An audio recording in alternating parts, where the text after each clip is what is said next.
Hello students, welcome to FUK Education. I am Arya Dubey and today in this video session we are going to do the chapter Forms of Market. In this chapter we will specifically discuss multiple choice questions. So let's get started with this video.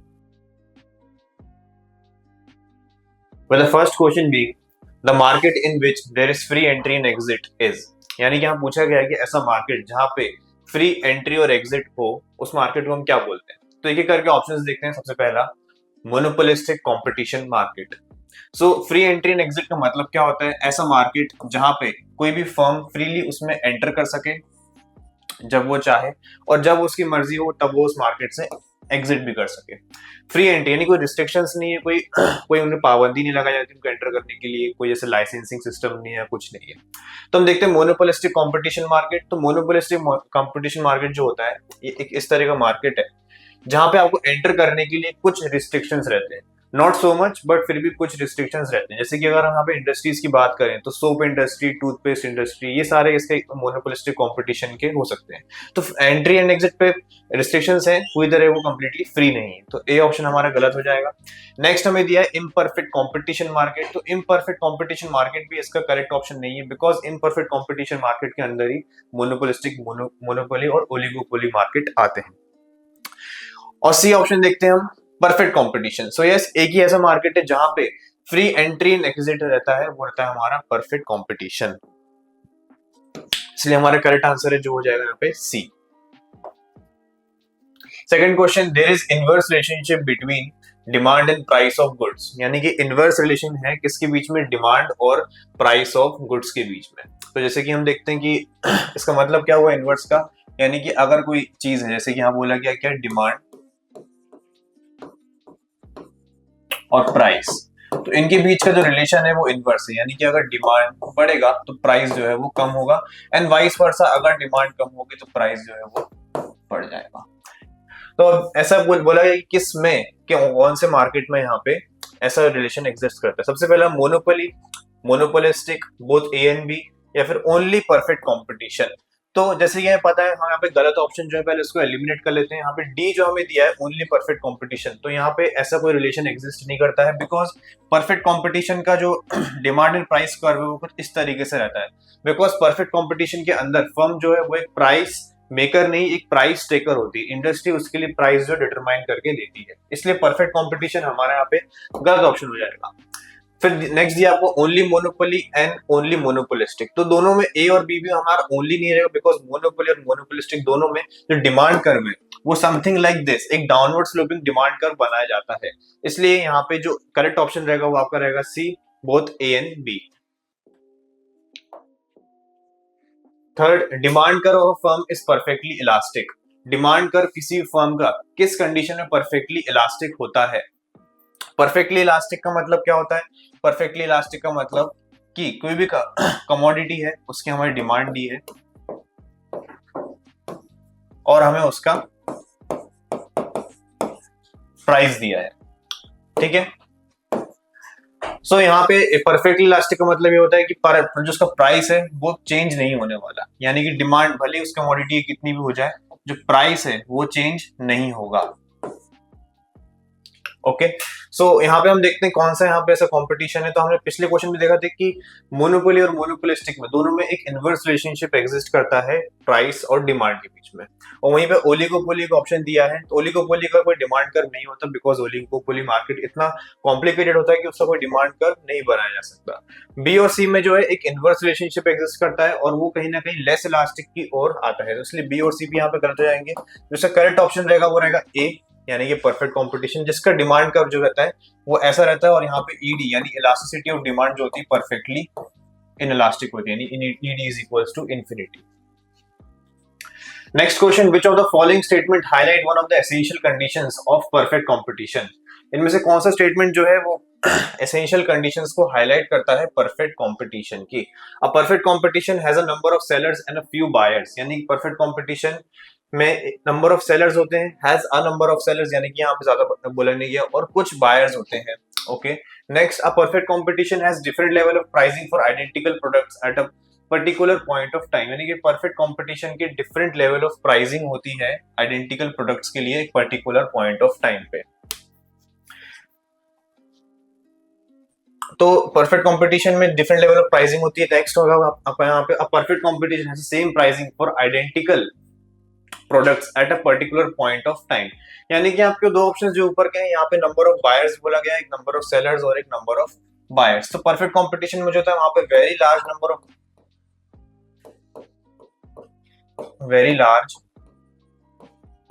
Number of buyer होते हैं और seller होते हैं। तो इसलिए पहला option जो आपका वो गलत हो जाएगा। सेकंड ऑप्शन जो बोला गया कि वहां पे डिफरेंट लेवल ऑफ प्राइसिंग होती है, तो नहीं, प्राइसिंग जो होती है यहाँ पे सेम होती है, सेम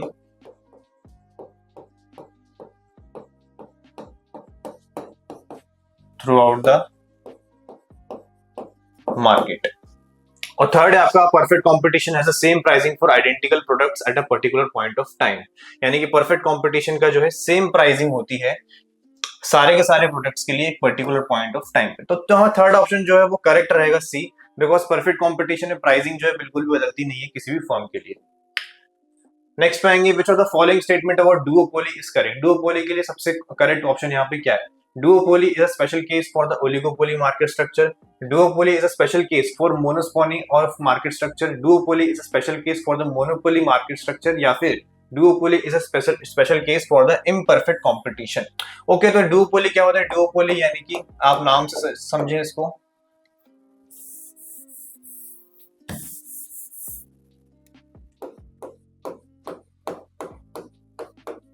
डुओपोली आप नाम से समझे इसको कि दो फर्म्स होती हैं यहाँ पे। डुओ का मतलब दो, यानी कि ऐसी एक मार्केट सिचुएशन जहाँ पे सिर्फ दो फर्म्स रहती हैं। अगर हम बोलें कि फर्म ए है और फर्म बी, और ये जो ऐसा प्रोडक्ट बेच रही है, इनके अलावा और कोई भी उस मार्केट में कॉम्पिटिटर नहीं है। ओके, तो डुओपोली जो होता है किस मार्केट स्ट्रक्चर के अंडर में आता है? बिकॉज एक सेपरेट मार्केट स्ट्रक्चर नहीं है, किसी मार्केट स्ट्रक्चर के ये अंदर में आता है। तो आप यहाँ पे देख सकते हैं ओलिगोपोली जो है उसी के अंदर डुओपोली आता है। ओलिगोपोली में फ्यू फर्म्स बोला जाता है, सेम मार्केट स्ट्रक्चर है, बस ओलिगोपोली में डिफरेंस है कि बस दो फर्म्स रह जाती हैं। और बाकी मोनोपोली, मोनोस्पोनी और इम्परफेक्ट कंपटीशन, ये सारे के सारे ऑप्शन गलत रहेंगे, बिकॉज इनमें फर्दर कोई अंदर अलग से मार्केट स्ट्रक्चर नहीं आता है। अगर परफेक्ट कंपटीशन की बात करें तो उसमें प्योर कंपटीशन और ऑप्शन रहता है, लेकिन बस यही दो ऑप्शन रहते हैं, इसलिए यहाँ पे करेक्ट ऑप्शन जो आपको ए हो जाएगा। नेक्स्ट है, which of the following statement about the Indian economy is correct. Indian economy के बारे में कौन सा स्टेटमेंट सबसे ज्यादा करेक्ट है? India follows the capitalist economic structure, India follows the socialist economic structure, या फिर India follows the mixed economic structure. तो इंडियन इकोनॉमी जो है दोनों कैपिटलिस्ट और सोशलिस्ट दोनों का एक मिक्स वेरिएंट फॉलो करती है, इसलिए यहाँ पे करेक्ट ऑप्शन हमारा जो है वो हो जाएगा सी। नेक्स्ट है फिर, विच of the following statement about the demand curve of firm under monopoly is true. यानी कि इनमें से कौन सा स्टेटमेंट जो है डिमांड कर्व के बारे में फर्म का वो ट्रू है? The demand curve of firm under monopoly has a positive relationship between demand and price. Okay, तो यहाँ पे एक स्टेटमेंट दिया, हमें यहाँ पे सबसे करेक्ट स्टेटमेंट को सिलेक्ट करना है। सबसे पहला स्टेटमेंट, इसमें एक प्रॉब्लम है कि यहाँ पे बोला गया कि डिमांड कर्व वो मोनोपोली फर्म के अंडर, उसमें एक पॉजिटिव रिलेशनशिप होता है किसके बीच में? डिमांड और प्राइस के बीच में। तो जो कि ट्रू नहीं है, क्योंकि पॉजिटिव रिलेशनशिप का मतलब होता है कि अगर डिमांड बढ़ेगा तो प्राइस भी बढ़ेगा, है ना। तो ऐसा नहीं होता, क्योंकि मोनोपोली जो होता है उसका कर्व कुछ इस तरीके से होता है जहां पे एक इनवर्स रिलेशनशिप एग्जिस्ट करता है। तो ऑप्शन यहाँ पर गलत हो जाएगा। Option B, demand curve of a firm under monopoly has an inverse relationship. तो ठीक है, यहाँ पे अब यहाँ पे इसको वर्ड को चेंज कर दिया और क्या करा है? इनवर्स बोला गया। तो इनवर्स कुछ इस तरीके से दिखता है।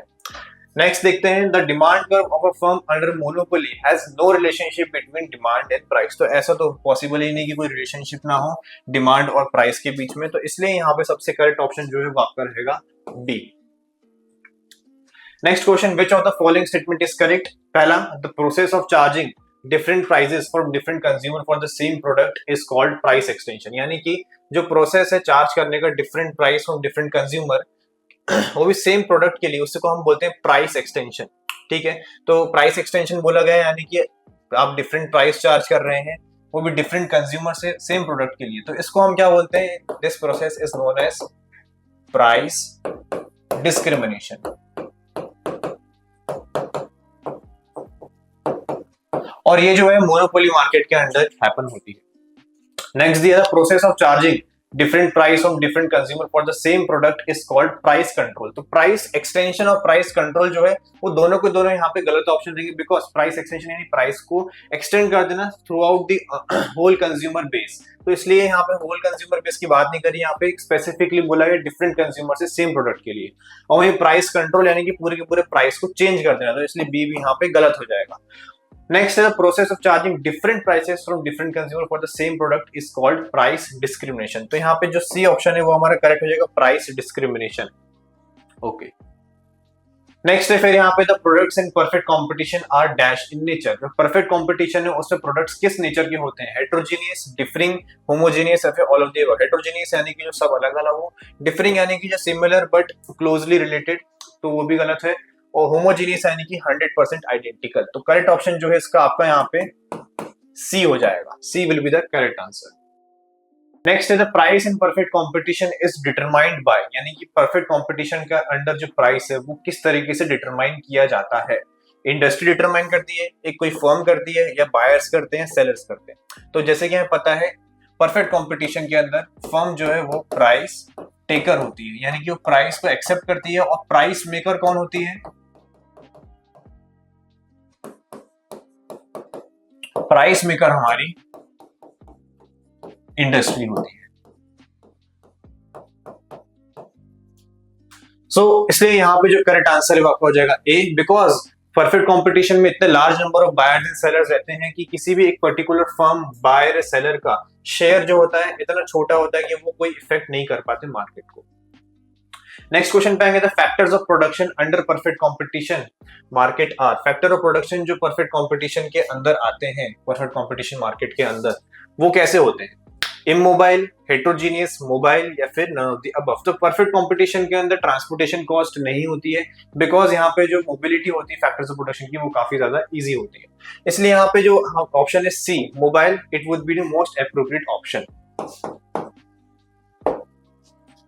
नेक्स्ट है under perfect competition an individual firm can not influence the market price, यानी परफेक्ट कंपटीशन के अंदर इंडिविजुअल फर्म जो है वो किसी मार्केट प्राइस को इन्फ्लुएंस नहीं कर सकती। क्यों नहीं कर सकती, रीजंस देखते हैं यहाँ पे, absence of selling cost, absence of transportation cost, या फिर the firm is a price taker. तो एब्सेंस ऑफ सेलिंग कॉस्ट और ट्रांसपोर्टेशन कॉस्ट का कोई लेना देना नहीं है किसी भी मार्केट प्राइस को डिटरमाइन करने में, बल्कि जो यहाँ पे मैटर करता है वो ये करता है कि फर्म जो है वो प्राइस टेकर होती है, इसलिए। Next question, in which of the following markets perfect knowledge is acquired. ऐसे कौन से मार्केट में परफेक्ट नॉलेज एक्वायर करी जाती है कंज्यूमर्स के द्वारा। तो यहाँ पे दिए परफेक्ट कंपटीशन, मोनोपोलिस्टिक, मोनोपोली और ओलिगोपोली। तो यहाँ पे हम देखें बस सिर्फ एक ही ऐसा मार्केट है जहां पे परफेक्ट नॉलेज जो है एग्जिस्ट करती है कंज्यूमर्स के बीच में, और वो होती है परफेक्ट कंपटीशन। इसलिए परफेक्ट नॉलेज होने के कारण जो यहाँ पे प्राइस है वो मार्केट में डिसाइड इंडस्ट्री करती है, ना कि एक सिंगल फर्म। मोनोपोलिस्टिक कंपटीशन में समवॉट कुछ नॉलेज रहता है कंज्यूमर्स के बीच में, मोनोपोली और ओलिगोपोली में एब्सेंस रहता है टोटली किसी भी नॉलेज के बारे में, इसलिए करेक्ट आंसर अपने यहाँ पे ए हो जाएगा। नेक्स्ट है फिर, which of the following statement is correct? When compared to monopolistic competition, the demand curve of a firm under monopoly is infinitely elastic। यानी कि जब हम कंपेयर करते हैं मोनोपोलिस्टिक कंपटीशन को, तो जो डिमांड कर्व है मोनोपोली का वो इन्फिनिटली इलास्टिक है। तो this is not true, because infinitely elastic नहीं होता, बल्कि वो लेस इलास्टिक होता है। मोनोपोलिस्टिक कंपटीशन से अगर कंपेयर करें तो मोनोपोली का जो कर्व होता है वो लेस इलास्टिक होता है।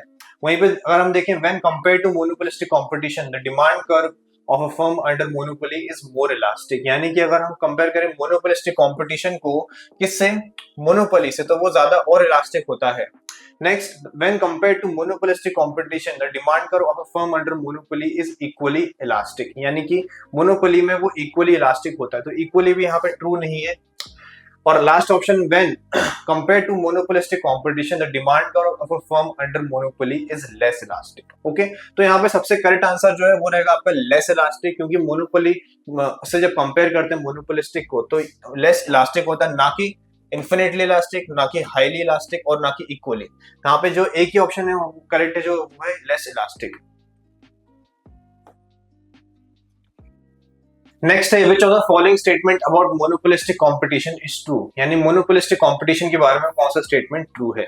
The product sold under monopolistic competition are homogeneous, यानी कि जो प्रोडक्ट्स मोनोपोलिस्टिक कंपटीशन के अंदर बेचे जाते हैं वो होमोजीनियस होते हैं। तो ऑप्शन यहाँ पे गलत हो जाएगा, बिकॉज इसके अंदर जो प्रोडक्ट्स बेचे जाते हैं वो डिफरेंशिएटेड होते हैं लेकिन थोड़े क्लोजली रिलेटेड होते हैं, इसलिए। नेक्स्ट है the product sold under monopolistic competition are differentiated, तो यहाँ पे सिर्फ और सिर्फ डिफरेंशिएटेड कहा गया है, ये नहीं कहा गया कि वो एक दूसरे से थोड़े बहुत रिलेटेड भी होते हैं, है, तो इसलिए हम ऑप्शन बी को करेक्ट नहीं कर सकते। नेक्स्ट है the product sold under monopolistic competition are closely related and supported with advertisement.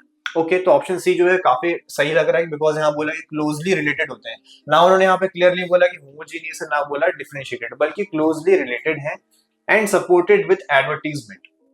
Okay, and third option, fourth option है हमारा the product sold under monopolistic competition are differentiated but supported with advertisements.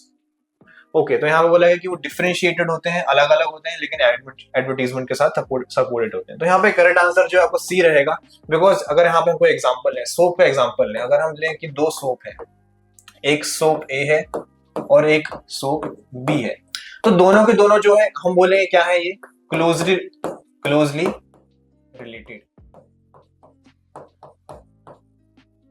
Okay, ये क्या है, closely related है, इसलिए हम यहाँ पे इनको नहीं बोलेंगे डिफरेंशिएटेड है, हम बोलेंगे क्लोजली रिलेटेड है और इनके एडवर्टीजमेंट से भी सपोर्ट किया जाता है। Okay okay, so I hope आपको ये क्वेश्चंस जो मैंने इस वीडियो में डिस्कस करे वो समझ में आए होंगे।